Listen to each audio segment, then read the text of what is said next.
I don't think the American people need to worry about aliens with respect to these craft. Period. I don't think there's any more that needs to be said.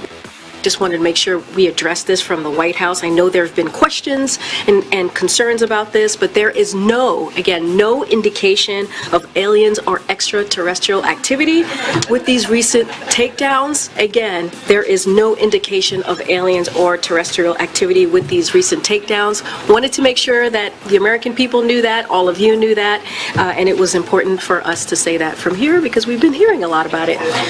I'm not. Would you tell us? I'm just, I loved E.T., the movie, but I'm just going to leave it there. Buenos días, 8 de la mañana, qué graciosos, qué comedia. Parece esa chocita del loro a lo estadounidense, pero en formato Casablanca, ¿no? Un formato ahí de, venga, nos vamos a partir la caja todos porque al final no son extraterrestres, pero bueno, tampoco podemos saberlo porque tampoco sabemos en el fondo qué es lo que de verdad hemos derribado, pero bueno, no ST, ni tampoco son, hombre, váyanse a su casa todos y empiecen a dejarnos un poquito de seriedad, que al final a la gente le importa más de lo que parecía que toda esta panda se haya pasado 2 o 3 días directamente diciendo, bueno, hay algo, pero no sabemos el qué, bueno, hay algo, lo vamos a derribar, venga un misilazo a un globo, venga un misilazo a un cilindro, venga un misilazo a un octogonal, venga no sé cuándo, venga, va a tirar misiles, ya pasa nada. Y ahora llega Jean-Pierre, que, bueno, pues es una cosa, ¿para qué? Y el otro, el Kirby, que ya han escuchado decir, pueden ustedes estar tranquilos, pero si la gente no estaba tranquila porque ustedes no le daban la tranquilidad a la gente diciéndole de una manera muy evidente,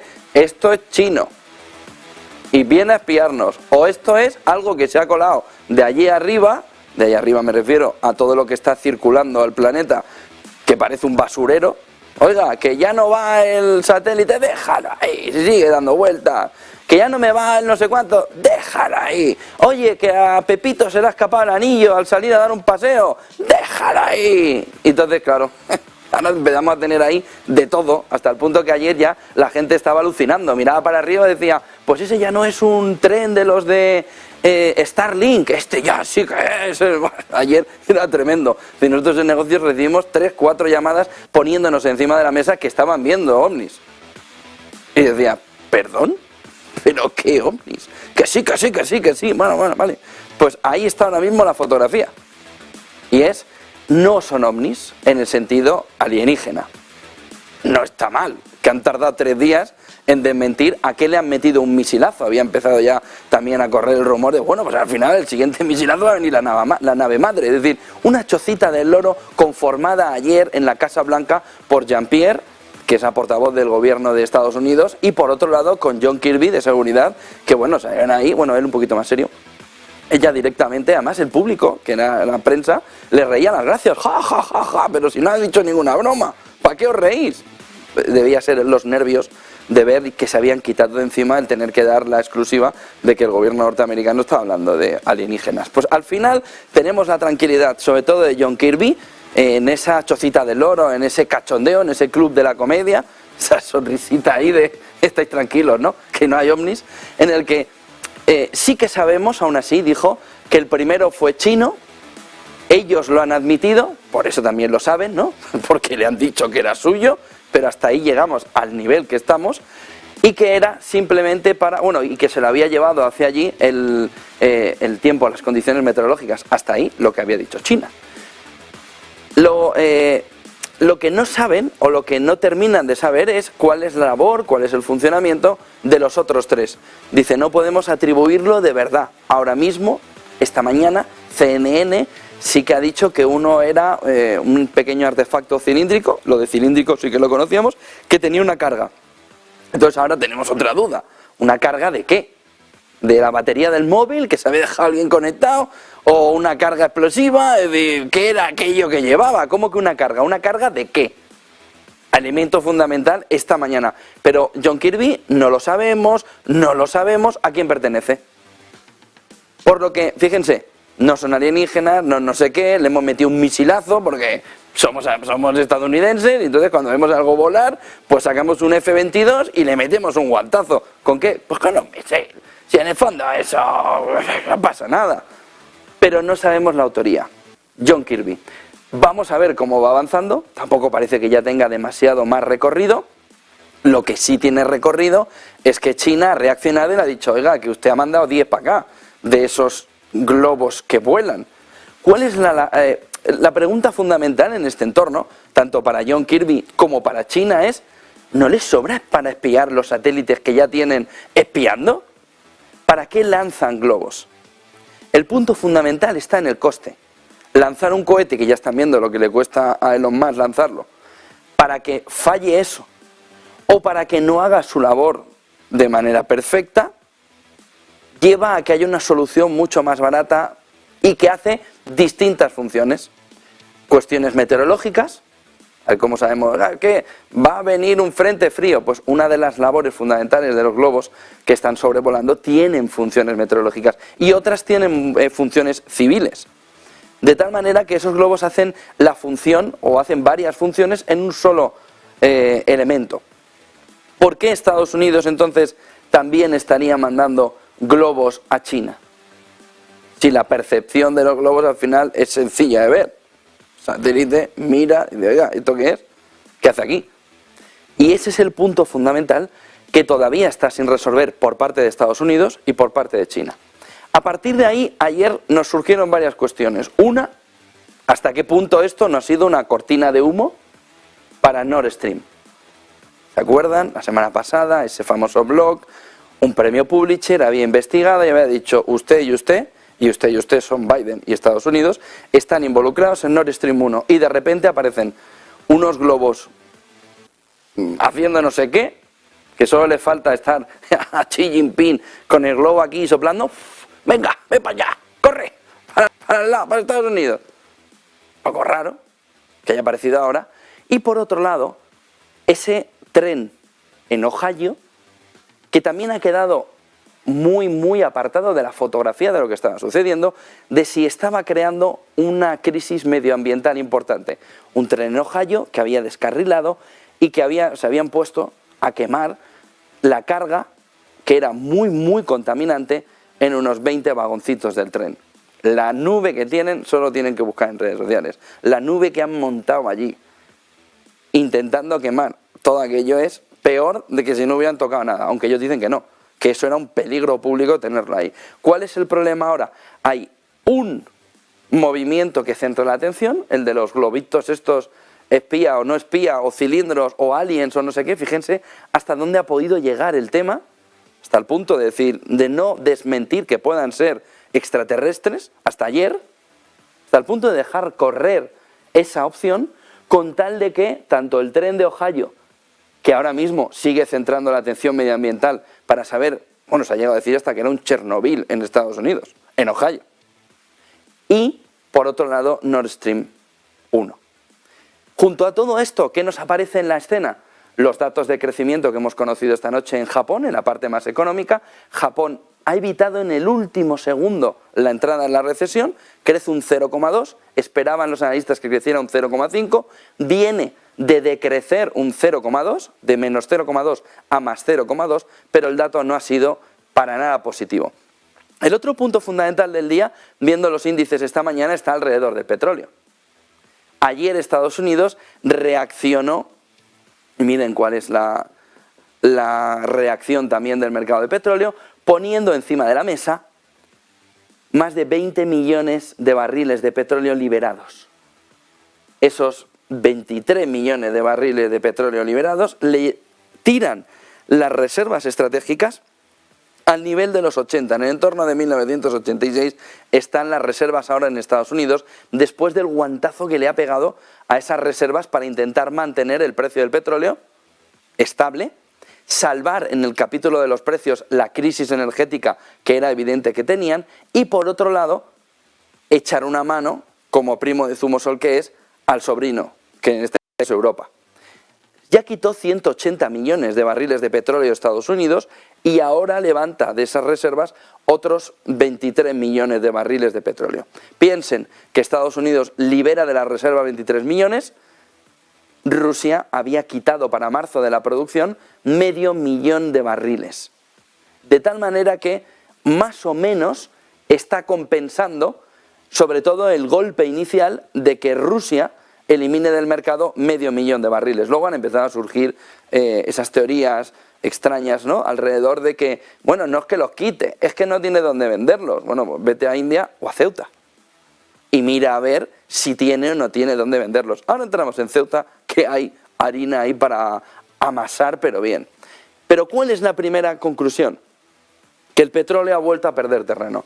Cae un 0,43, vuelve a establecerse en los 86,24, el West Texas vuelve a caer de los $80, el West Texas americano, y a partir de ahí el mercado vuelve a relajarse. Vamos a ver cuánto. Claves. Hoy, igual que hemos conocido Japón, tenemos el dato de Producto Interior Bruto en Europa. Vamos a conocer que en el cuarto trimestre del año, el peor de los vaticinios alrededor de Europa, que era la entrada de una recesión y de una manera muy agresiva, se ha salvado. Match point superado. Queda partido. Todavía vas perdiendo, pero el match point lo tienes superado. ¿Y ahí qué es lo que sucede? Que tanto bolsa europea como Alemania, aunque hoy estén más o menos planos, han vivido ese repunte importante. ¿Por qué? Porque era el Armagedón. Cuando el inversor se acercaba en octubre, en septiembre, en noviembre a la bolsa europea, le decían, pero si esto va a ser un desastre, se va a recesión Europa y de una manera muy agresiva, decían los analistas. ¿Qué ha sucedido en el inicio del año? Que no. Y hoy vamos a verlo confirmado a las 11 de la mañana. Europa crecerá en el entorno del 0,2, 0,4, 0,3, salvará la recesión, o el primer paso de recesión, tiene a 2 puntales con la amenaza, ¿no?, con la primera amarilla puesta ya, que son sobre todo Alemania, que está sobre todo Alemania ahí, que ya tiene una parte en negativo. Vamos a ver Reino Unido también en la fotografía cómo va saliendo en el continente, y vamos a ver Italia, que también está jugueteando ya con la recesión. España parece que gracias a las exportaciones va salvando el dato de Producto Interior Bruto, y vemos también a Francia fuerte. Mercado americano a la espera del dato de Europa. No, el dato de inflación. Hoy conocemos a las 2:30, haremos programación especial con Marta Vilar de todo el detalle de cómo sale el dato de la inflación en la economía americana, en la economía estadounidense. Se espera que haya una reducción considerable de la inflación, lo que apunta a que la FED lo está haciendo bien, pero sobre todo esa decisión de Estados Unidos de seguir liberando reservas, la caída del precio del petróleo, la situación energética ya no tan problemática, y a la espera de que no tengamos un cisne negro en el entorno de la guerra de Ucrania. Pero tenemos 0,03 SP500, Dow Jones 0,04, Nasdaq 0,02. Fotografía clara. ¿Qué es lo que vamos a ver a partir de las 2:30? Una cuestión fundamental. Ahora mismo, y ha pasado muy pocas veces, los bonos nos están indicando una cosa, la renta variable nos está indicando otra. Y las dos coinciden en las 2:30. A las 2:30 vamos a ver quién de los dos tiene razón. Si de verdad está bajando mucho la inflación y la Fed pausa pivote, que ya se conocen, o si esto tiene más resiliencia, la inflación, de lo que se esperaba. Y entonces habrá pausa y ya habrá pivote. Pero no habrá pausa pivote, sino que los tempos serán distintos. Ahora mismo los bonos nos marcan una cosa, la renta variable nos marca otra. En este escenario entra en juego la FED. Tenemos, por ejemplo, y ahora entramos en FED, euro recuperando un poquito, 0,27, en 1,0764, peor el dólar, ha perdido el 103, y el yen, que ahora nos lo contará Eva, con el nuevo Jerome Powell, que ya lo tiene, ya está nombrado, y vamos a ver, subida del 0,43. El yen frente al dólar. El otro punto fundamental se llama Lael Brainard, que deja ese vice chair, esa posición de al lado de Jerome Powell, para marcharse a ser una de los asesores top de Biden. ¿Qué es lo que significa que Brainard abandone la Reserva Federal? En política monetaria, prácticamente nada, tampoco que fuese un bullard o una posición, pero bueno, no era importante. Vamos a ver quién recoge de verdad el testigo, sobre todo de cara a la opinión pública, para dar visibilidad de las decisiones de la FED. Pero ¿qué se va a hacer con Joe Biden? Este es el tema fundamental. Ya está Janet Yellen. Janet Yellen quería desde hace mucho tiempo tener a Lael Brainard, ya la tiene, ya tienen el equipo. ¿Qué es lo que se habla en Estados Unidos? Janet Yellen es una especie de ministra de Economía, es una secretaria de Estado de Economía, pero una secretaria de Estado al estilo norteamericano, es decir, una ministra de Economía. ¿Qué es lo que jugaría Brainard? La sustitución a largo plazo. Es decir, Yellen quiere a Brainard como ministra de Economía de futuras administraciones. No se quiere ir ella, pero quiere formar, entiéndanme formar, quieren darle ya el pozo para que el Partido Demócrata tenga en el Brainard a la sucesora de Janet Yellen, en el sentido, además, de empezar a darle responsabilidad, posicionamiento en determinadas áreas de la economía estadounidense. Una vez que ha pasado por la Fed, igual que hizo Yellen, ahora el camino está en que esta va a ser, en futuras administraciones, la ministra de Economía en Estados Unidos. Va a ser esa secretaria de Estado de Economía que sustituya o que jubile, entiéndame, a Janet Yellen para posicionarse. Tiene tiempo, 2 años mínimo, veremos qué sucede en las siguientes elecciones, 2024, en el caso de renovar, Biden habría una transición. De tal manera que lo que tenemos es que Brainard va a dar continuidad en el ámbito demócrata a la economía tal y como se está basando ahora mismo, con un welfare que va ganando un poquito de cuerpo, un sistema del bienestar que gana cuerpo pero que está muy lejos de parecerse a lo de Europa, pero que quiere caminar hacia esas posiciones más de izquierdas dentro del Partido Demócrata con el posicionamiento de Lael Brainard. 5 claves del día, y entramos en Ceuta, que se están luciendo el gobierno español y Europa en general. Brainard, protagonista, nueva asesora del equipo económico. A partir de hoy van a escuchar hablar Brainard, hasta que lo tengan como los ERTES, pues puesto ahí. Oye, hijo, ¿y de qué hablábamos en la cena? De Brainard. Pues van a ver cómo en el ámbito económico Brainard y más Brainard, hasta en la sopa. Japón salva el match point, está centrando hasta que salga el dato de crecimiento de la economía europea, está centrando la atención sobre todo de cómo vamos un poquito mejor, a pesar de que se esperaba un crecimiento del 0,5, no del 0,2, pero se ha evitado la recesión, viene de un menos 0,2, es peor de lo esperado, pero se ha salvado el match point. Japón puede decir que el partido no ha acabado, que no lo ha perdido, que no está en recesión. Entrando en el capítulo de la guerra, cómo va afectando a la economía, hay un punto que en marzo es clave y que ayer Rusia ya puso encima de la mesa como foco principal. Y es que ahora mismo no quiere prorrogar los acuerdos de exportación del cereal, abriendo otra vez la crisis alimentaria en el mismo momento que el año pasado. Es decir, Rusia lo que tiene es, imagínense una manguera y tienen una apertura y un cierre. Esto se llama crisis alimentaria. Rusia sabe que si abre, se resuelve, pero que si cierra, con el bloqueo suyo, más el bloqueo del cereal de Ucrania, vuelve a ponernos la situación en el riesgo de una crisis alimentaria.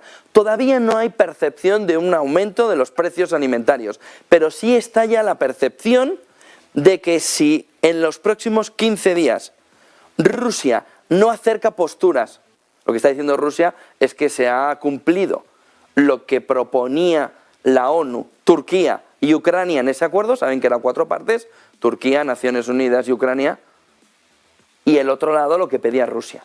Bueno, no es que lo pidiera Turquía y Naciones Unidas, pero estaban más pegados al lado de Ucrania. De tal manera que dice, fertilizantes, me ha visto mal pelo. Alimentos, cereal, mírame la balanza comercial. Y me dice, no, es que, claro, que es lo que también calienta al otro lado de esta guerra fría, ¿no?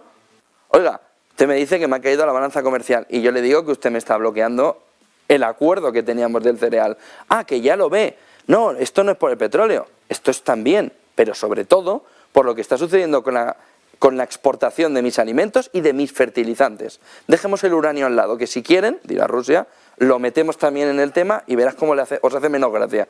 Pero en este entorno tenemos la crisis alimentaria empezando, está abierto perfectamente la manguera, empieza a cerrarse un poco. El riesgo, el peligro, el temor está en el cierre completo. Pero ahora mismo lo que tenemos es que ya ha dicho Rusia que ahora mismo no renueva los acuerdos del cereal. Si no los renueva, entramos otra vez en el capítulo, en la rampa de que vuelva a tensionarse la crisis alimentaria en el peor momento, que es estos meses de marzo, abril, mayo, que hace un daño enorme además al conjunto de la cosecha. Las empresas de Reino Unido van a ejecutar la mayor subida de sueldos en 11 años, es una especie de mancha de aceite que se extiende por todo el mundo y es la necesidad de subir sueldos, ojo con la productividad, y asociado a un tercer elemento que cada vez gana más cuerpo. Ya han oído en los últimos tiempos el tema de las pensiones, Francia, sus huelgas, sus manifestaciones, sus quejas, pero la clave fundamental está en la pirámide poblacional. Miren, para que una economía crezca global, necesita puestos de trabajo, necesita productividad y necesita capital. Si los puestos de trabajo empiezan a desaparecer por culpa de que no tenemos una pirámide poblacional, no tenemos un movimiento así, tenemos así, es decir, es un gordito. Tenemos a un gordito, pero no tenemos una pirámide poblacional, tenemos a un barrigoncillo. Entonces, esa situación nos genera, por un lado, la crisis que ya estamos viviendo del sistema del bienestar social en Europa, que es una crisis que se puede ir tapando ahí con un montón de alfombras, pero que da igual porque tú dices, oiga, es que veo que tiene usted bajo algo. No, ¿qué va? Sí, esa pirámide poblacional nos lleva a un impacto en el que ya los economistas están diciendo, no se preocupen por la tasa de empleo, porque igual que en la última década la inflación ha dejado de ser un problema, la tasa de desempleo va a dejar de ser un problema. ¿Por qué? Porque no tienen mano de obra. Oiga, es que estamos en tasa mínima histórica, y más que vamos a tener. ¿Por qué? Porque no hay mano de obra. Solo el continente africano está manteniendo una tasa de natalidad que lleva a que la pirámide sea pirámide. No, nuestro ni es pirámide ni en nada. ¿Quién se está preocupando de ese movimiento para intentar ver? Porque la tensión salarial va a ser enorme. Oiga, empresa, ¿y usted dónde coge los trabajadores? Pues yo en tal página. Y dice, no, pues si la página es lo de menos. ¿Hay perfiles? No. Entonces, si no hay perfiles que encajen, que se adecuen alrededor del trabajo que quiere la empresa, a partir de ahí tenemos que la pirámide poblacional, que ha sido un problema ya cacareado desde hace décadas, nos está devolviendo un aumento salarial muy fuerte sin subida de la productividad, capital, empleo, productividad. Más nos vale subir la productividad. Porque si no tenemos empleo y el capital está encareciéndose, solo queda un elemento para ser diferencial respecto a otra economía, la productividad. ¿Y quién está consiguiendo aumentar la productividad? Asia-Pacífico. ¿Y quién está cayendo su productividad, salvo pequeñas excepciones? Europa. Y en parte Estados Unidos, sobre todo Europa. De tal manera que la pirámide poblacional nos está llevando a que esto va a dejar de ser noticia, las subidas salariales van a ser cada vez más constantes porque la elasticidad que va a tener que aplicar el mundo de la empresa para conseguir retener el talento o un perfil que se acerque a lo que busca la empresa, va a ir ganando cuerpo. Y luego está el problema de que no es un problema la tasa de desempleo. Oiga, es que estamos en la menor tasa de desempleo, pensiones garantizadas. Mentira. Porque tienes la menor tasa de desempleo con la mayor cantidad de población por encima de 65 años de toda tu historia donde tienes datos recientes. De tal manera que tienes un problemón. Y tu problemón se llama que el sistema de bienestar social en Europa se está cayendo a añicos. Está destrozándose poco a poco. Está aniquilándose poco a poco por culpa de que solo hay una manera de mantener esto. Se llama una máquina que imprime dinero. Oiga, que no tengo dinero para pagar las pensiones. Pues imprima, pues imprima, pues imprima. Oiga, ¿puede llegar un momento en el que esa máquina de imprimir o se rompa? Ah, la cambio. O nos lleve a una crisis de deuda gigante. Lo van a ver ahora, enseguida, en gráficos, con lo que ha dicho Robert Kiyosaki, alrededor de la montaña de en la que nos estamos subiendo y que va a explotar sí o sí, con dos claros ganadores. Lo vamos a ver enseguida en gráficos. El FMI ha sacado un informe muy interesante que habla de un nuevo término. Ya saben que Fidelity se inventó el de policrisis, el FMI ahora pues han dicho, oiga, ¿y todos ustedes qué hacen? Pues no sabemos qué. ¿Por qué no se inventan un nuevo término y que hablen todos de nosotros? Y entonces se han inventado el término globalization, que es una especie de globalización, pero muy, muy lenta. Slow recession, todo es slow hoy. Se han inventado, entonces han dicho en el FMI, pues vamos a hacer lo mismo con la globalización. No, el problema de la globalización es un problema de desglobalización. Es un problema de vuelta al 89. Del 1900 a 1989. No es un problema de slow, es un problema de des. No tenemos un problema de globalización más lenta o más ralentizada, tenemos un problema de desglobalización porque el mundo se está separando en dos factores económicos, China y Estados Unidos, o Estados Unidos y China. Rusia está en un lado, pero no lidera. Lidera China. Stoltenberg se lo va a volver a repetir dentro de 20 minutos. A -4 tiene su habitual cita. Este hombre sale todos los días a hablar y siempre repite lo mismo. Lo van a ver. En 20 minutos va a decir, China es el problema, Rusia es el momento actual. Y entonces eso nos lleva otra vez al punto clave. Y es que lo que está planteando el Fondo Monetario Internacional, en el fondo sí está acertando, pero en la forma no.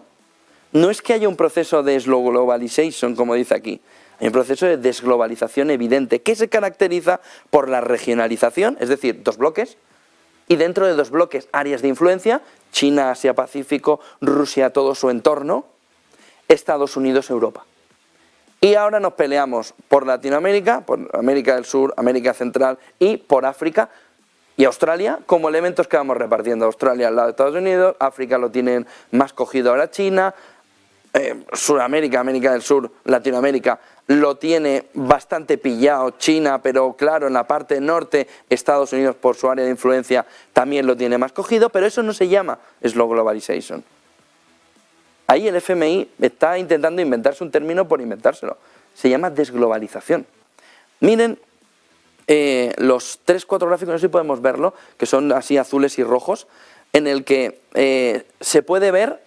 Son 5 gráficos en el que marca el capítulo. Miren, dice en ese informe el Fondo Monetario Internacional, se va hasta 1880, revolución industrial. 1879 llega la revolución industrial, dice el Fondo Monetario Internacional, entramos en una nueva era, que es la era de la industrialización, que nos lleva más o menos a que todo salta por los aires en el entorno de la Primera Guerra Mundial y del ascenso del comunismo en Rusia, en la Unión Soviética. Se crea la Unión Soviética y tenemos ese entorno de final de este primer capítulo. Luego llega la época del proteccionismo al ver que llega Hitler, que está además la Unión Soviética, que el comunismo va ganando cuerpo, que lo va permeando todo. Estados Unidos tiene un problema claro en el modelo capitalista y en 1920 a 1940 solo hay una manera de que se solucione ese problema. Se llama ir a las armas, en lo económicamente hablando. Ahí entramos en un momento en el que Estados Unidos se convierte ya en el factor fundamental. Aquí Reino Unido tiene un papel importantísimo, probablemente incluso superior a Estados Unidos. Aquí Estados Unidos llega a la hegemonía, sobre todo porque tiene el Plan Marshall, que es algo parecido a lo que China intenta hacer ahora. Yo tengo el dinero, tómalo, pero me sirves a mí. Me sirves en el sentido servir, no de te utilizo, sino que tú me sirves, yo soy tu dueño. Y a partir de ahí se marca el cambio del patrón oro, llega todo el movimiento de las monedas fiat, el dólar se convierte en ese elemento fundamental, se consigue ese cambio de tipos. Piensen que aquí también nacen los bancos centrales en este entorno, antes no existían, eran bancos privados. A partir de ahí llega la liberalización de la economía, en España lo vivimos con la venta y venta y venta de empresas que salen al mercado, se privatiza la economía y se llega a un momento de liberación que nos llega hasta el inicio del 2000. Llega la primera crisis, nos adentramos en la crisis financiera y entra lo que ahora el Fondo Monetario Internacional habla, llama, cataloga de slow globalization. No, creo que ahí es un momento espectacular de desglobalización que se empieza a ver de una manera acelerada. De tal manera que aquí lo que está marcando el Fondo Monetario Internacional en ese informe que les estoy comentando, que apareció ayer, lo que nos está diciendo es que entramos en un entorno donde las relaciones se van a caracterizar por más proteccionismo. Ha empezado Estados Unidos y si el líder lo hace, todos los gregarios le siguen.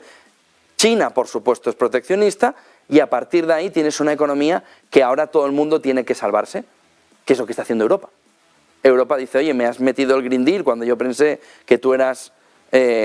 bueno, es que globalista ahora mismo tiene un término diferente, pero que tú estabas en el entorno de la globalización, Estados Unidos, me metes el Green Deal y la Inflation Act y a partir de ahora me dejas tiritando, porque ya no cuento con ese proceso de globalización, sino que hay un movimiento de desglobalización de la economía.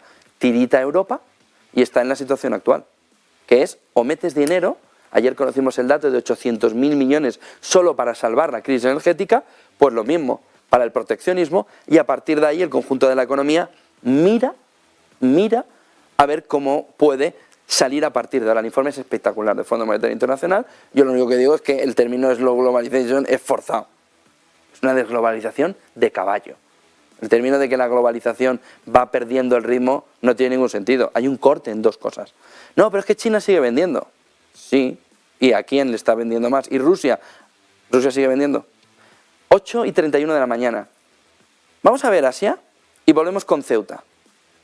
Volvemos con Ceuta porque ahora mismo, a estas horas, hay dos barcos. El Verónica y el Cristina, que tienen nombre español, pero son más rusos que Putin. Que están ahora mismo en Ceuta cargando petróleo.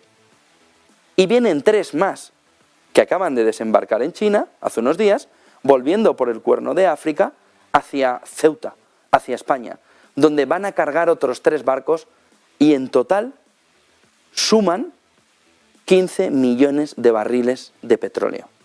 ¿Qué está haciendo Europa? ¿Qué está haciendo Borrell? ¿Qué está haciendo el gobierno español para la gran tomadura de pelo que se está viviendo frente a las costas de Ceuta? 8:31, entramos en eso en Gentiloni, está aquí, perdón. Pero vamos a escuchar Gentiloni y enseguida volvemos con Eva, porque está hablando el ministro de Economía en la previa del Ecofin. A ver qué dice Gentiloni. For the economy, also for the Russian economy. But on fiscal rules, I think this is a very important discussion because we need to make progress in this review. I think we can say that we have some important elements where an agreement is taking place.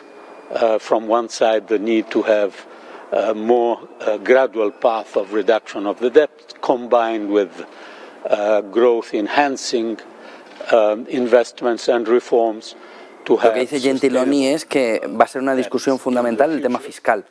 Dice que el tema de la deuda, que le venimos contando, esa cosita gorda que se nos va hinchando y que no sabemos cuándo le van a poner ahí un alfiler y lo van a explotar, va a ser fundamental en la reunión del Ecofin. Hoy están reunidos los ministros de Economía en Bruselas. Y lo que están viendo, dice Gentiloni, es que uno de los temas clave va a ser la fiscalidad. Seguimos escuchándole. The approach based on national plans, which is important also for the enforcement of the rules, and the need of a common framework, because we can't have national plans decided without any common framework. So the balance between national plans and common framework is something where we need some progress in our discussion. Having said this, my call is to make this progress. I think the Swedish presidency is strongly committed on this, also because we need to give the European Parliament the needed amount of time to discuss the legislative proposals that the Commission will table on the basis of the discussion and the consensus that we will reach. So the time is not unlimited. You know that this Parliament will end his mandate in 15 months from now. And this is the reason why I strongly support the need to make progress in this discussion and to reach some conclusion in the Council next month. Mr. Commissioner, when you speak about Russia, you're also going to speak about the effectiveness of the Russian sanctions. Where do you still see room for improvements? Well, of course. First of all, pregunta sobre las sanciones de Rusia. Vamos a escucharle a Gentiloni. Affected by sanctions. It was the G20 economy with more economic difficulties last year, and in our estimates, Russia economy will have difficulty also this year, meaning recession, also this year. At the same time, we have to work, of course, in new proposals that are ongoing, but a lot on implementation and avoiding circumvention of sanction, which has the risk to weaken our efforts. But I really stress the fact that there is a strong common will from this point of view among finance ministers, and this discussion, I think, will be very useful. Commissioner Gentiloni, if there's no agreement on the fiscal reforms by the end of the next Pues ahí está Gentiloni con todo el detalle también de cómo va afectando, dice, esas sanciones en Rusia, cómo no van afectando tanto en Europa, porque se ha conseguido sobre todo ese efecto sustitución. Muchísimas gracias, Eva Villanova. Vamos a estar muy pendientes sobre todo de lo que va a suceder con el dato de inflación a las 2:30. Eso lo marca todo, eso marca el camino, marca la fotografía de una semana en la que estamos muy pendientes también de ese precio del petróleo, como nos contaba Eva, la caída, sobre todo por debajo de $80 del West Texas, nos está marcando en estos momentos que pesa más la reducción de las reservas de petróleo por parte de Estados Unidos que la cantidad, que pesa más la reducción de las reservas, es decir, que ponga más petróleo en el mercado de Estados Unidos de sus reservas que el petróleo que quiere reducir Rusia. Vamos a intentar ver lo que está sucediendo, no viendo allí directamente, sino contándoles lo que está sucediendo. Piensen que yo suspendía normalmente el tema de plástica, entonces no se crean demasiado como hago yo el mapa, pero piensen que esto es el norte de África y que esto sería aquí más o menos el sur de España. De tal manera que aquí estaríamos viendo Ceuta, esto es España, y esto sería Marruecos con Ceuta aquí en esta parte. De tal manera que lo que se está viviendo con los cargueros rusos ahora mismo está que hay en esta zona tenemos dos barcos que están haciendo todo el proceso, son VLCC, son barcos de alta capacidad que han venido por aquí, que han venido por África y que han llegado a España. Y aquí han llegado una serie de barcos pequeñitos que venían desde el Báltico, que tienen muy fácil el tránsito, sobre todo a través del hielo, en las condiciones de frío que ahora mismo tienen, han llegado al Mediterráneo. Estos barcos son más baratitos, de tal manera que pueden transportar en torno a 700.000 barriles de petróleo, ¿vale? Estos barcos llegan aquí, a estos dos puntitos, que ahora mismo se llaman el Verónica y el Cristina, que están ahora mismo en Ceuta. Estos barcos ahora van a cargar aquí, porque lo que ha hecho España es decir que no pueden ir desde Ceuta, o tampoco, por supuesto, desde la territorial de la península ibérica, desde territorio de península ibérica, a asistirles. ¿Por qué? Porque aquí tenemos el barco de los rusos, contratado, que ha venido desde África, es enorme, y aquí hay unos barquitos pequeñitos que tienen que cargarle. Este barco enorme transporta en el entorno de 3 millones de barriles de petróleo. Estos tienen 700.000. ¿Cuál es el problema aquí? ¿Dónde estaban estos barcos contratando, a pesar de hacerlo en aguas internacionales? Pues contrataban a dos empresas europeas. Ahora se supone que hay, una vez que han recibido la carta, han dicho yo dejo de suministrarte, han cogido una empresa de Malta, que ahora ya se le está investigando si de verdad esa empresa de Malta se está saltando las sanciones ayudándoles. ¿Por qué necesitan ayuda aquí? Necesitan ayuda porque entre este barco y este barco es importante meter una especie de flotadores, que ustedes habrán visto, sobre todo cuando el barco va a entrar en la dársena, necesitas una especie de flotadores en los lados para no romper el casco. De tal manera que todo el proceso, piensen dos cosas, todo el proceso va de mandarle petróleo al barco grande para que se lo vuelva a llevar aquí, el Cristina y el Verónica que hay ahora mismo aquí en Ceuta, en aguas internacionales, y la tripulación. Oiga, ¿ustedes cuando están en el barco? No, yo hago este camino, paro, vuelvo y aquí me sustituyen. De tal manera que tanto llevarle la tripulación como llevar el petróleo se hace en aguas internacionales de Ceuta. ¿Cuál es el punto fundamental? ¿La tripulación? No. ¿Que haya una especie de prestige en Ceuta? Por supuesto. De tal manera que España aquí tiene dos opciones. hacer lo que ha hecho, que es muy español, muy poquita cosa, que es no puedes colaborar con ellos. Ya, pero si ellos también tienen los flotadores esos para que no choquen los barcos. Y pueden tanto meter el petróleo dentro como hacer el cambio de tripulación. Este barco grande se llama VLCC, que son en las siglas en inglés un barco de alta capacidad. De tal manera que estos pequeños barcos, que son como unos minions ahí que van por el agua con menos cantidad, ¿no? Y que luego ¡fum!, te lo doy todo. ¿Qué pasa? ¿Por qué lo hace Rusia así? Porque esto es muy barato. Si este barco grande tiene que ir hasta el Báltico, esto es un dineral. Este barco grande está costando en el entorno de los $50.000 un día. Estos barcos pequeñitos no llegan ni a $20.000 un día. De tal manera que pueden hacer todo el tránsito de una manera más sencilla, hacen economía de escala en el sentido de que aquí cargan y se van. ¿Cuántos barcos están viniendo ahora mismo para Europa? 3 barcos, que están saliendo desde China para llegar otra vez a Ceuta a hacer el siguiente repostaje. Aquí la clave fundamental está en qué está haciendo Europa y España en concreto. Hay un punto que es clave, son aguas internacionales. Hay determinadas cosas que en aguas internacionales tu legislación no va a servir. Pero, ¿ustedes de verdad se creen que aquí, en estas aguas internacionales, tan cerca de las aguas territoriales españolas, esos barcos rusos, tanto los pequeñitos, los minions estos, como los barcos grandes, no están entrando en las aguas territoriales?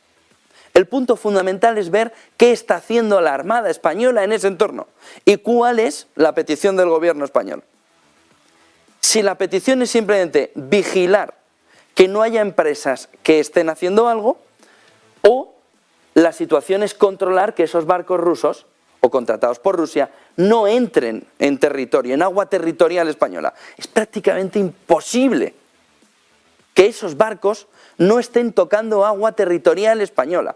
Prácticamente imposible, por muy calmado que es el Mediterráneo y toda la zona de Ceuta. Prácticamente imposible. Una visión activa por parte de España habría mostrado cómo se infringe la ley entrando en territorio, en aguas territoriales españolas, en multitud de ocasiones en el último mes, que es desde cuando se está produciendo esto. Ahora, el otro punto es el daño medioambiental. ¿Qué ha hecho España para elevar a organismos internacionales y a la propia Europa, de la que es partícipe, que aquí hay una situación de riesgo salvaje? Que la probabilidad de que haya una especie de prestige en Ceuta es enorme, precisamente porque le estás dificultando el trasvase de esto, y es normal. Pero entonces que no lo hagan aquí. El tema fundamental ahora mismo está en que no se le están poniendo todas las pegas posibles a Rusia, a estos barcos, a estos VLCC, para hacer todo ese desarrollo que se está haciendo. Ahora mismo hay 2 barcos haciendo todo este proceso. Vienen 3 barcos más desde China que ya han descargado. De tal manera que le están tomando el pelo a Europa en su propia cara. Y España siendo el protagonista fundamental, que debería tener una posición muchísimo más agresiva respecto a lo que está sucediendo. Perdón los dibujos, que yo no aprobé plástica. Bueno, o aprobaba por los pelos.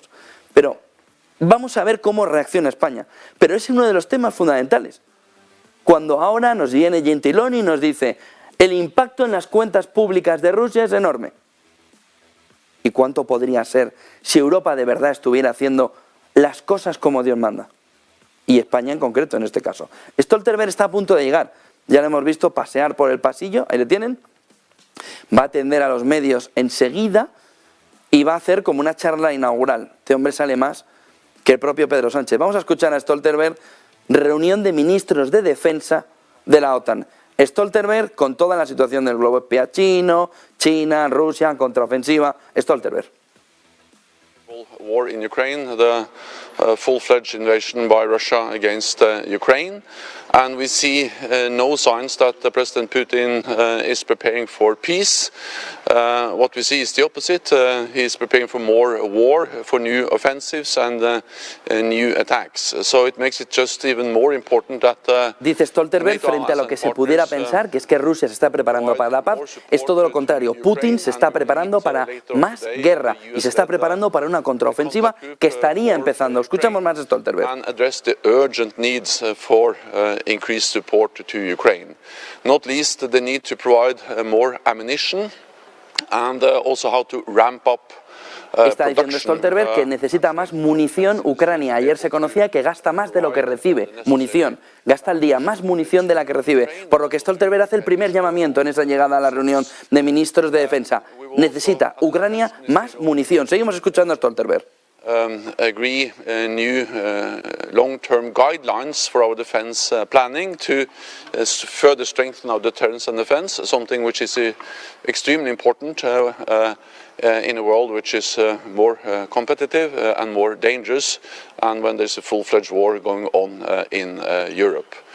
Allies will also start to discuss the new defense investment pledge, how to ensure that we continue to invest more in defense, and also address the protection of critical infrastructure, in particular undersea infrastructure, offshore infrastructure, because we have seen that these undersea cables, Ojo a lo que está diciendo Stoltenberg. Dice que otra de las claves fundamentales de la reunión es defender infraestructuras clave. No sabemos si eso tiene que decir a Biden o a quién. Lo de defender infraestructuras clave. Pero está hablando que es clave, que están viendo cómo las infraestructuras pueden tener ataques, pueden tener problemas, pueden... Vamos a escucharle. Se está metiendo en un jardín importante si de lo que está hablando es de Nord Stream. Escúchenle. And we need to stand in solidarity and sustain our support to Turkey. Then I'm ready to take your questions.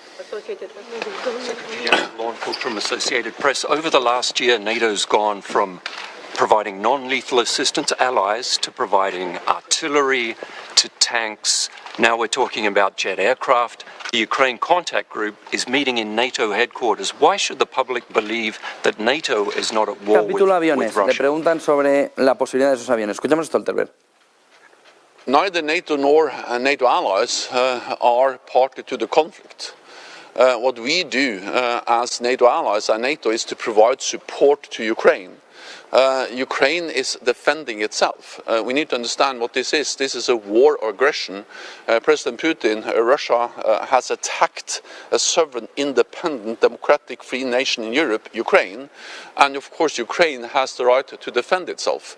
The right of self-defense is enshrined in the UN Charter. It's a part of international law. And of course, we have the right to help Ukraine uphold their right for self-defense. So NATO and NATO allies are not party to the conflict, but we support Ukraine in the right of self-defense. Then, of course, the type of support we provide to Ukraine has evolved as the war has evolved. In the beginning, it was extremely important to provide light anti-tank weapons like the javelins. Then we saw the need for artillery, and NATO allies provided more and more advanced artillery systems. Then it became obvious that it was an urgent need for also more advanced air defense systems, and NATO allies are now providing Patriots, SAM-T and other advanced air defense systems, NASAMS.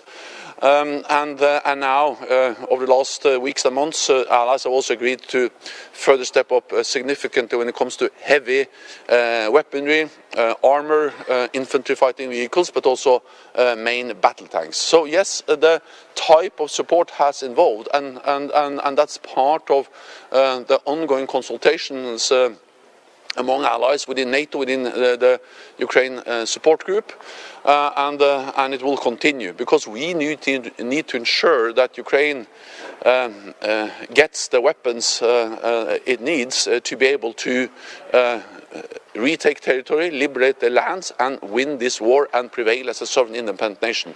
Let me just add 2 more things on the issue of weapons. One is that it is important to discuss systems, what types of platforms we should provide to Ukraine, and it has evolved.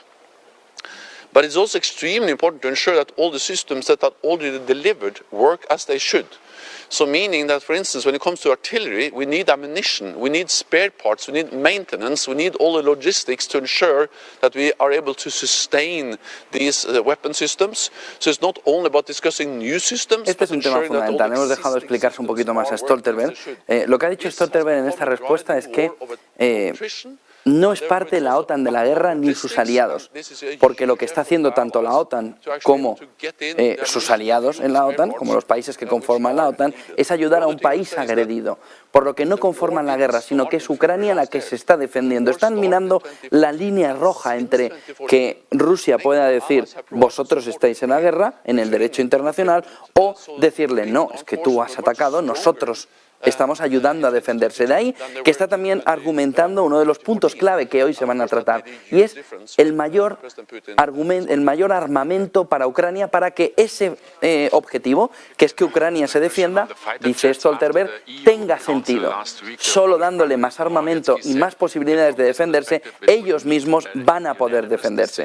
Pero solo a través de darle más munición, que ahora mismo están gastando más que lo que reciben, tanques, que ya están de camino, y por supuesto dejar abierta la puerta a la opción de cazas, de aviones. Seguimos escuchando al Stoltenberg en la siguiente pregunta que le acaban de hacer los periodistas a la llegada de esta reunión de ministros de Exteriores de los países de la OTAN. Escuchamos a Stoltenberg. And of course also the main battle tanks, the Leopards, and the other battle tanks that have been pledged, and we see that allies are stepping up. We need the training, we need the equipment, we need the ammunition, and that's exactly what allies are now providing, and will be a top issue at the meetings today here at NATO. And also to ensure that we have the ammunition and all the other things we need to all the other systems which are already delivered. Dice que tienen que estar perfectamente conscientes o perfectamente darle todo, no solo el armamento, sino la formación para usar ese armamento, y que la OTAN está para ayudar a Ucrania en estos momentos en todo lo que necesite para defenderse de esa agresión, dice Stoltenberg, que le ha producido Rusia. Por lo que no es solo armamento, sigue insistiendo, todos los aliados tienen que implicarse también en la formación para que ese armamento pueda ser utilizado bien por parte de Ucrania. Más Stoltenberg. Ukraine has changed and evolved over the time, and it will continue to change and evolve as this war develops. Georgia Company Secretary, you yesterday mentioned already that ministers also will discuss how to improve support, practical support to partner countries as Georgia, Moldova, Bosnia and Herzegovina. Should we expect some decisions today, and how also going implementation? Ahora el punto de la pregunta es cómo ayudar a los países que además están en el borde, están muy cerca, están en la frontera y que puedan tener problemas a medio plazo. Moldavia ha citado determinados países que pueden necesitar ayuda. ¿Cómo la OTAN va a hacer de manera previa, con carácter previo, la ayuda a esos países? Importante, porque Rusia podría entender que la OTAN seguiría moviéndose todavía más hacia el este. Más Stoltenberg, a ver qué contesta. And therefore allies have agreed to step up our partnership, strengthen our partnership with partners like, for instance, Georgia, and we are now working on how to step up support related to cyber, crisis management and secure communications. So yes, tailored partnership, tailored support is part of what we do with partners like Georgia. Centra sobre todo la atención, como escuchado en Georgia, en la ayuda que pueda haber, pero le han pedido por distintos países, entre ellos, por ejemplo, Moldavia. Más preguntas a Stoltenberg en esta llegada a la reunión de ministros de Exteriores de la OTAN. Need to understand the historic dimension of what NATO allies have already decided. All allies made an historic decision at the NATO summit in July last year to invite Finland and Sweden to become full members of the alliance. Then all allies, all 30 allies, signed the accession protocols of Finland and Sweden, and so far 28 out of 30 allies have already ratified. So this has been the quickest ratification or accession process in NATO's modern history, and as invitees, which is now the status that Finland and Sweden have as invited members, Finland and Sweden are more and more integrating into NATO's military and civilian structures. ministers. Finland and Sweden sit at the NATO table, participate in our meetings and in our consultations. So Finland and Sweden are in a very different place now than before they applied. They are in a much better place. They have bilateral security assurances from many allies. They are integrating into NATO, and NATO has increased its presence in the region. So already both Finland and Sweden are much closer and much more integrated to NATO. So the main question is not whether Finland and Sweden are ratified together. The main question is that they are both ratified as full members as soon as possible. And I'm confident that both will be full members and are working hard to get both ratified as soon as possible.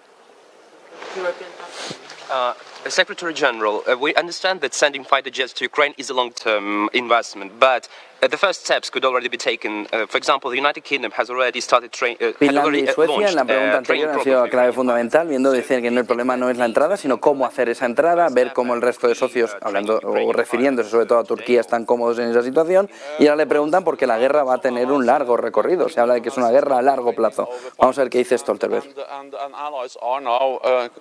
Consulting, and there is a conversation ongoing between allies on also the issue of aircraft delivery to Ukraine.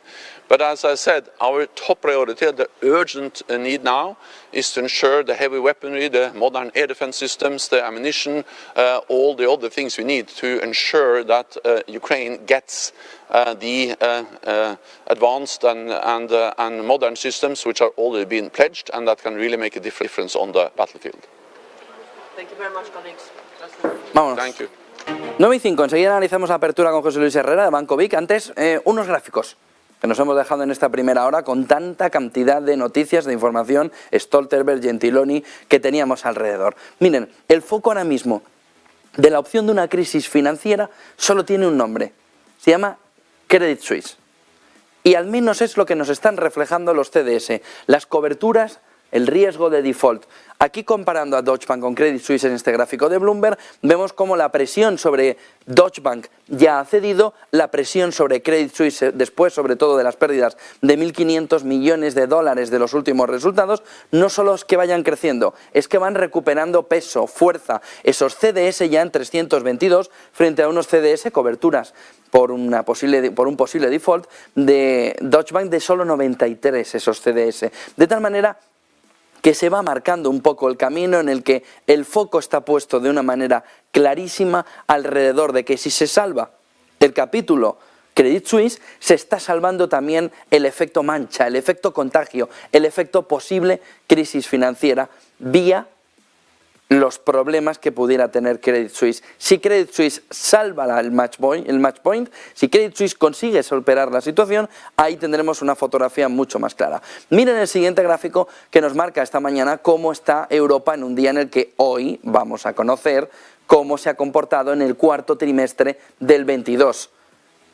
Del 0,4, 0,3, 0,2 al raquítico 0,1 que ya empieza a dar hoy gran parte de los analistas que se va a acercar ese dato de Europa, a que haya una pequeña desviación, no hay demasiado terreno. De tal manera que habrá que estar muy pendientes, dentro de 2 horas, no llega, a las 11 de la mañana, son las 9:07, para ver si de verdad Europa ha conseguido salvar y de qué manera el primer trimestre en negativo, después de ver que su locomotora ya está en negativo en el primer trimestre. Miren, porque estos datos de Bloomberg, con la fuente de la comisión de la rueda de prensa que conocimos ayer, Gentiloni, nos marca el nuevo forecast frente al anterior. En la anterior visión de la economía, Europa veía un crecimiento raquítico, ahora ve un crecimiento que pudiera estar en el entorno del 1%, en el entorno del 0,8, 0,9%, para luego hacer un movimiento de subida mucho mayor en 2024, pero sin cambios sobre la anterior previsión que ya tenía la Comisión Europea. Es decir, el cambio fundamental está en que hay una mejor percepción de la economía europea para el 2023, para este año, frente a lo que se esperaba, y que queda prácticamente sin cambios en el entorno del 1,5 para el 2024.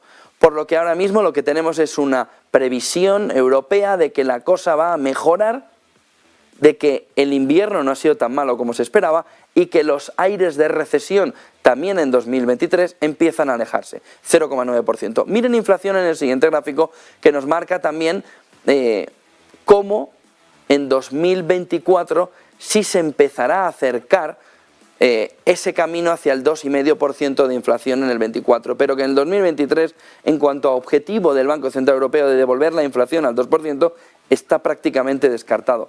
La previsión que da la propia Comisión Europea es de que estarán en torno del 5,6%. Esta línea azul nos marca 2023, esta línea roja nos marca 2024. Esta línea discontinua nos marca el objetivo máximo del Banco Central Europeo. Piensen que el objetivo no es el 2%. El objetivo máximo es como mucho estar en el 2%. Miren el siguiente gráfico que nos marca también esta mañana, en este gráfico de Bloomberg, cómo la cobertura, el riesgo de altura que ahora mismo tiene el mercado es enorme. Les decía antes, hoy van a competir la visibilidad de los bonos contra la visibilidad de la renta variable. Hoy el mercado se ve claramente que uno tira hacia un lado y otro tira a otro. Uno tiene razón y el otro no. Uno tiene razón y el otro no. Vamos a ver cuál de los dos.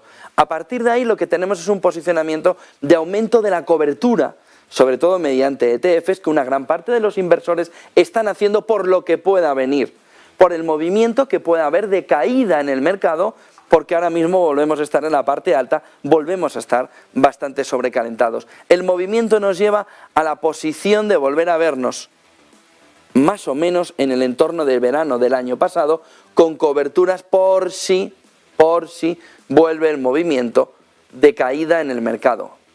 Cuando se ha estado en pico, y mire dónde estamos, el movimiento posterior ha sido de caída en el mercado fuerte. Lo fue en el agosto del año pasado, en 2022 en verano, dejando atrás un movimiento de subida importante donde se habían olvidado esas coberturas porque se veía el movimiento de ascenso todavía lejos. Miren el siguiente gráfico que nos marca esta mañana la masa monetaria. Hay dos cuestiones ahora mismo económicas que llaman mucho la atención a los economistas. Por un lado es la masa monetaria, la M2, por primera vez en ese posicionamiento de cambio por debajo de cero, y estamos yéndonos a 1960 para ver un movimiento donde la masa monetaria se pira del mercado. La M2 se desploma. Eso significa que la velocidad del dinero haya desaparecido también. Miren el siguiente gráfico, porque es la paradoja que nos está mostrando estos días. La respuesta es no.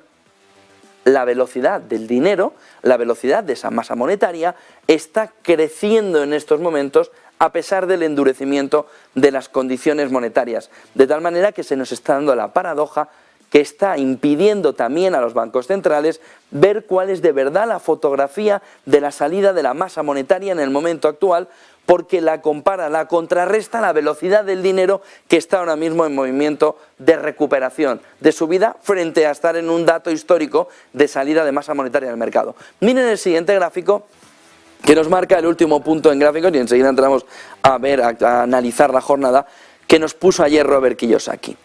Dice Kiyosaki, que suele ser bastante negativo en estas cosas, el de las latas de atún, que la mejor inversión en las latas de atún al inicio de la guerra ucraniana, decía Kiyosaki, ahora afina un poco más.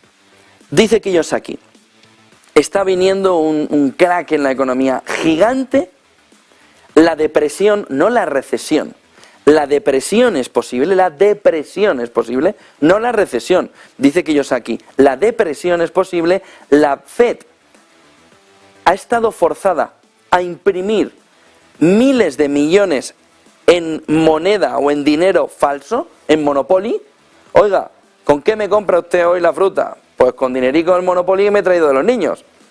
Eso que está diciendo Kiyosaki. La Fed se ha visto forzada a imprimir miles de millones, billones para los americanos, en dinero que es fake. En 2025 el oro estará, y aquí tira el órdago directamente al mercado, a $5.000. Dice Kiyosaki, la plata estará a $500 y el Bitcoin a $500,000. Órdago total de Kiyosaki a la fotografía de cómo entramos en una gran depresión, 1929. Y a partir de ahí, ¿por qué? Porque la Fed en el dólar norteamericano, que es una moneda fake, lo que está diciendo es que el papel moneda no vale para nada, que lo que vale es el respaldo de lo que tiene el papel moneda. Ah, que no tiene respaldo, no vale nada tu moneda fiat. lo que dice Kiyosaki. Será destruido el dólar. Ojo. Y dice, el oro y la plata serán los dioses del dinero, serán los dioses de los que tienen dinero, serán los dioses del Olimpo monetario a partir de 2025, cuando la depresión haya arrasado, depresión económica, haya arrasado al dólar. El Bitcoin será el dólar de la gente. Tengan cuidado.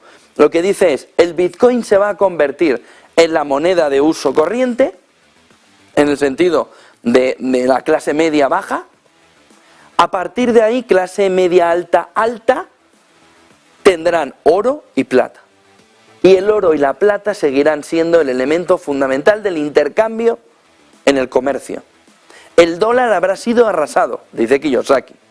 Y a partir de ahí se configurará una moneda para dioses, es decir, para ricos, y una moneda para el resto, que será el Bitcoin, que alcanzará el $500,000 de valor por Bitcoin. $5.000 el oro, $500 la plata. Previsión o alerta, o llámenle X, de Robert Kiyosaki. Una pequeña pausa y entramos con José Luis Herrera de Banco Vic a dar todo el detalle de cómo se está moviendo esta jornada en la que Kiyosaki, y la verdad que como hagamos un día una tertulia con Kiyosaki y Rubini, nos ponen el Armageddon. Bueno, ya si ponemos a Jamie Dimon de moderador, la terminamos de liar. 9:15 de la mañana, un momentito de publicidad, volvemos, vemos la fotografía, analizamos la jornada y nos vamos preparando para el momento clave. 2:30 de la tarde, dato de inflación en Estados Unidos. Antes, con Álvaro González, hablaremos o miraremos la renta fija. ¿Ha ido al banco? ¿Qué le han dicho? ¿Que le van a remunerar el depósito? No. ¿Qué le han dicho? Renta fija. A comprar renta fija. ¿Tiene truco? ¿Trampa? ¿Truco o trato en el entorno de la compra de la renta fija? Lo vamos a ver con Álvaro González. Pero ya les avanzo, les hago spoiler. En todo este ofrecimiento de que usted compre la renta fija, hay quien se va a ganar un dinerico. Usted pierde el cupón, paga una comisión y se queda con los restos. Álvaro González nos los cuenta enseguida. 9:16, enseguida volvemos.